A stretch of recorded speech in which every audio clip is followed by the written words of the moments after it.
In our previous video, we discussed one of the operations in surveying, and that was control survey or control surveying. Now, the second operations in surveying, a very common survey operation, is the topographic survey. The topographic survey. So it is also called the mapping survey. It shows what is on the land and its shape.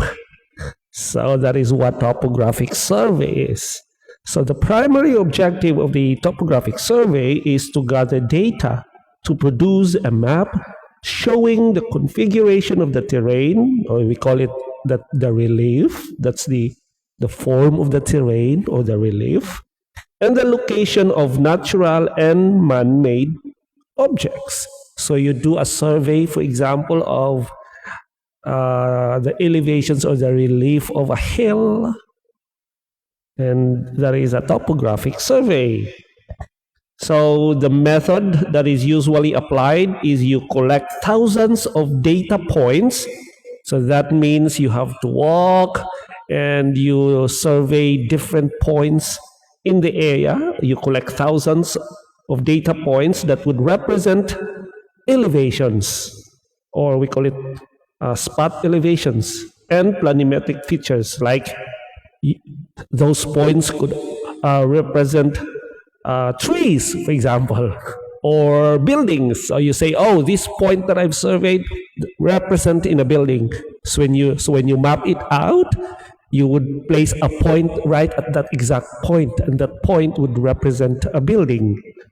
Or you might survey different points along the edge of the river, and then when you map it, you'd see, you probably would see a series of points, a long line of points, and those long line of points represents a stream or a river. So that's also part of the topographic survey.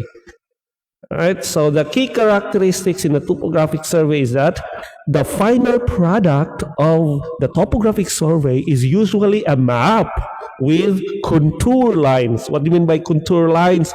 Elevation lines.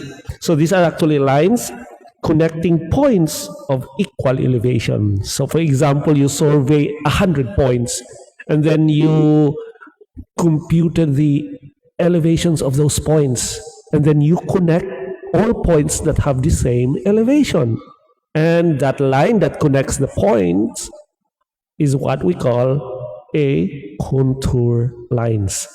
It's a line that represents an elevation.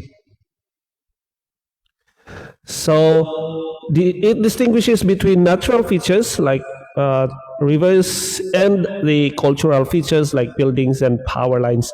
So here is an example of what a topographic survey could result to. It could result into something like this. If you have seen something like this, right? You've seen something like this, right? When you look at a map, a 2D map, not the map on your screen or your phone, right? Not the Google, but it's a map, it's printed maps. So this is how they do it before, right? So these are contour lines. So these lines, as you can see, they're zigzagging all over the place. So this line represent elevation. And even this line here, did you see these lines in here?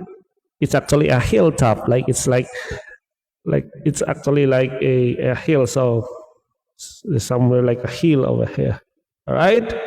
So these lines can also be converted into a 3D,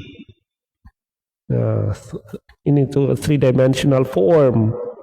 You can generate something like this from your contour lines. So these are products of the topographic survey. So to generate different elevations from points or lines, and then map them out. So of course, here are examples which I have just mentioned. All right, so that is the second type of survey operations, the topographic survey. I hope you understand, and if you have questions, just leave your comments below. Thank you so much for watching. See you again next time.